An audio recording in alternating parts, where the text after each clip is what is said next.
Hi, this is Andrea. Welcome to the Mainstream Reiki YouTube channel, where we talk about all things Reiki in mainstream ways so that maybe more people will find out about Reiki and experience its wonderful benefits. Today's video comes directly from a viewer's question.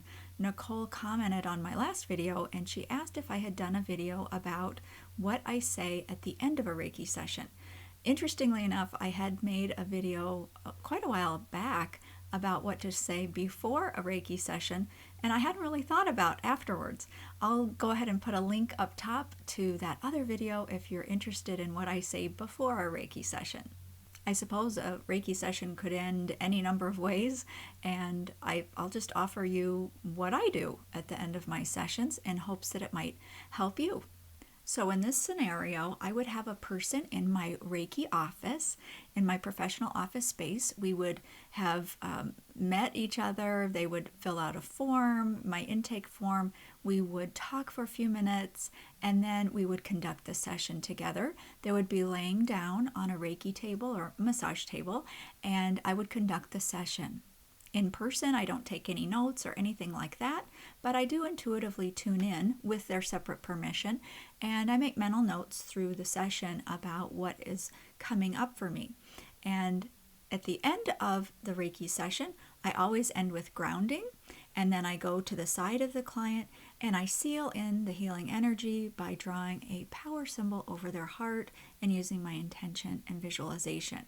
After that process of sealing in the energy, then I would just sort of go like this down their whole entire body a few different times, just 3 times.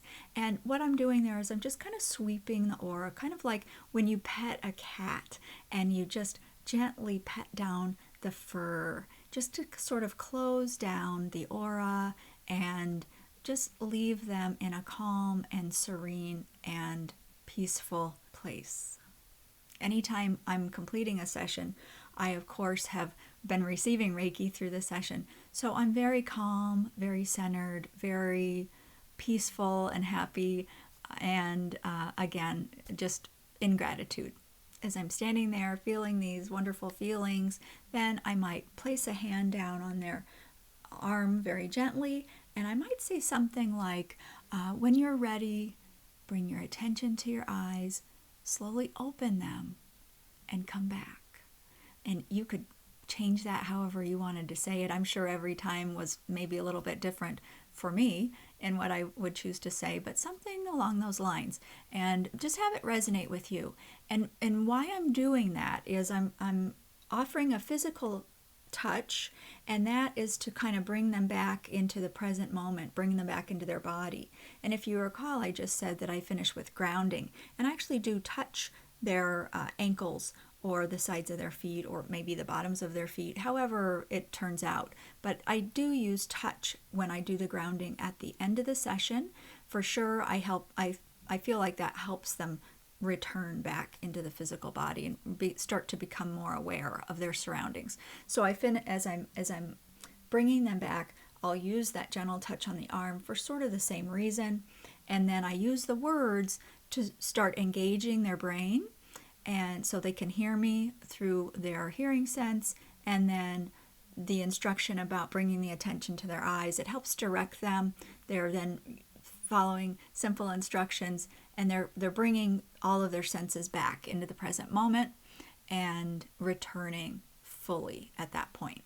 I will say sometimes people fall asleep and my soft voice is a little too soft, so sometimes they'll lay there and they won't have any reaction at all, and I have to sort of wait and see, do I think they're asleep? And then I'll say it again.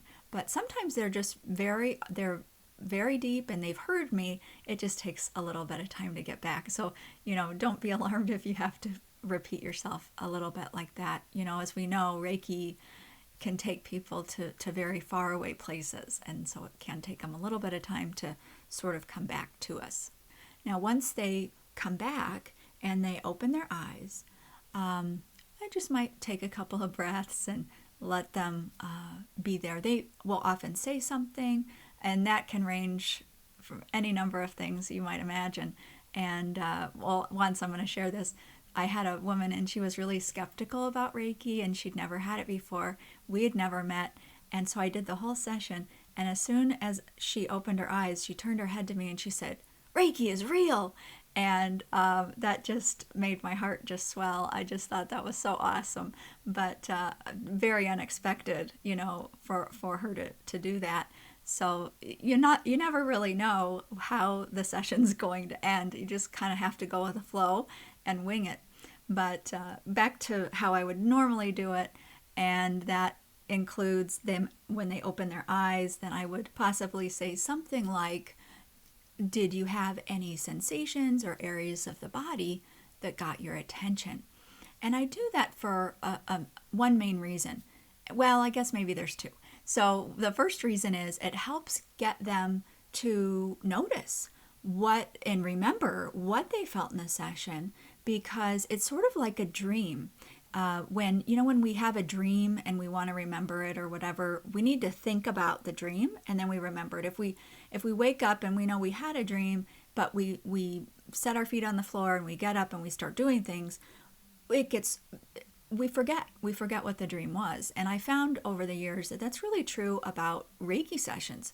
So when I asked them, "Did you have any sensations or notice any areas of the body that got your attention?" they're mentally sort of connecting to the sensations, to their inner experience that occurred during the Reiki session.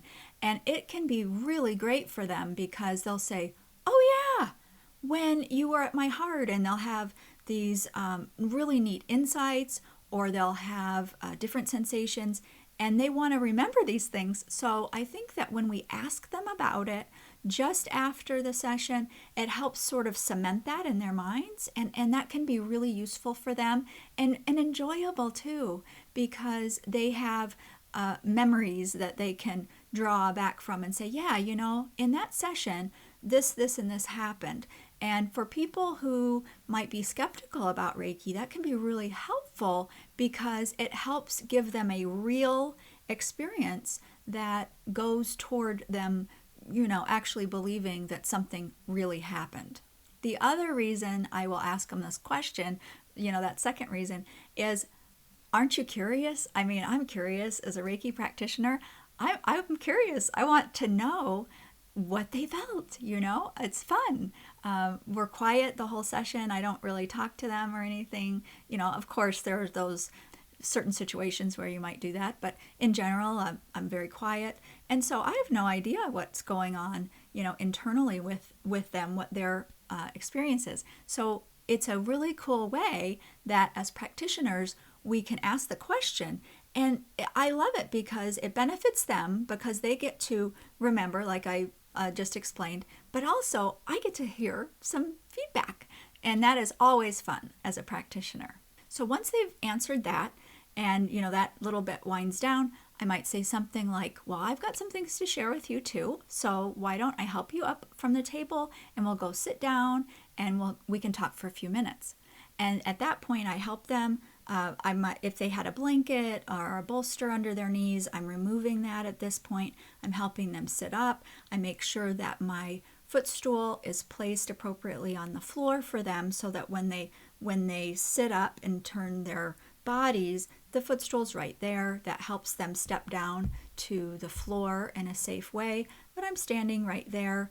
And then they move over. I have 2 chairs in my Reiki room, plus my chair, because sometimes you have more than one person coming in.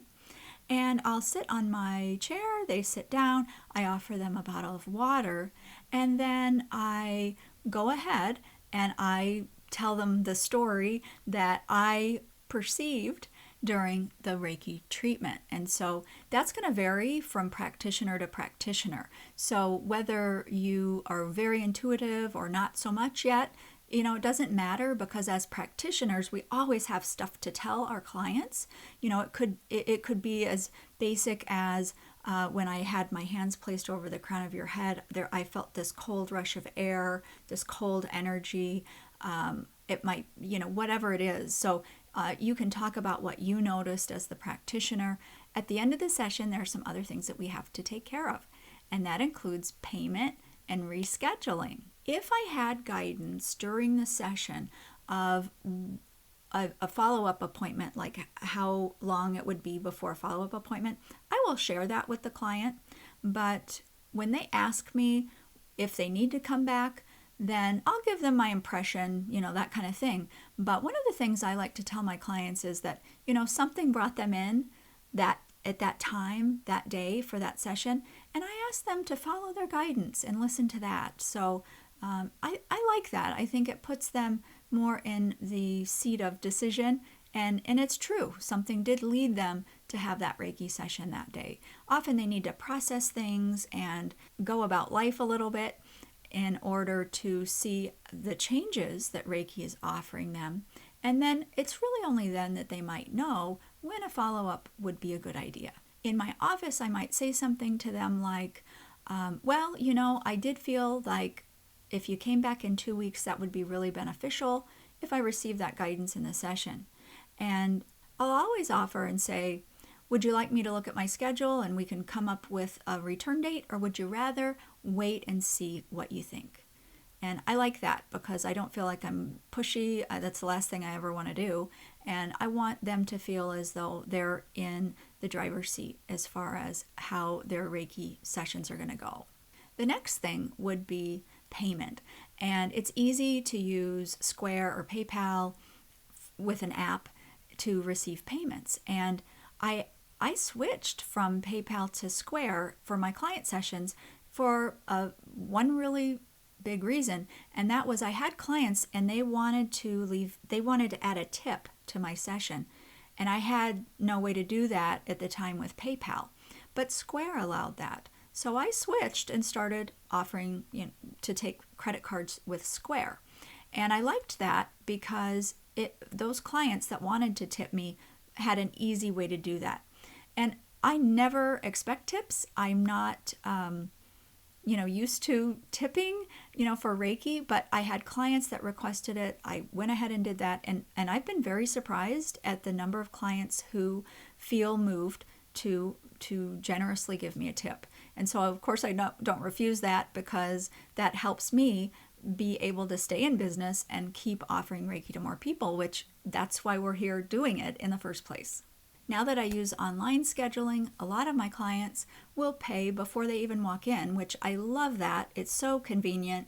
We can just skip that whole part of the session. We don't have to try and use our thinking brains after all that Reiki, which can be a challenge, as you probably know. And it just makes it so easy. The last thing I'm going to talk to you about is following up. And to be honest, I do not follow up with my Reiki clients. I feel if they are moved to reach out to me for whatever reason that might be after a session, I welcome that. I never will not talk to one of my students or a client. I will always accept their questions or, talking to them. I'll always spend time on that. But, people are not following up with me. If I go for a massage, that massage therapist isn't calling me. The dentist doesn't call me. Other therapy type appointments that I might have, they're not calling me. And I personally like that. I like to feel as though when I want to talk to them, I'll reach out. And so the way I do my Reiki practice is I follow that same line of thinking.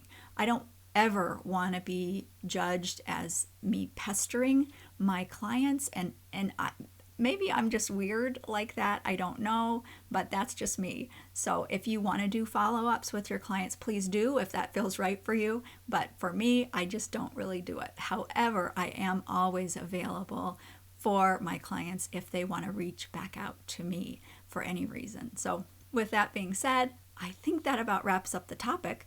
And if you have questions or comments, please leave them below, and I'll always read those and get back to you as well. Of course, thank you for watching. Please subscribe if you haven't already, and I wish you the highest Reiki blessings. Stay well.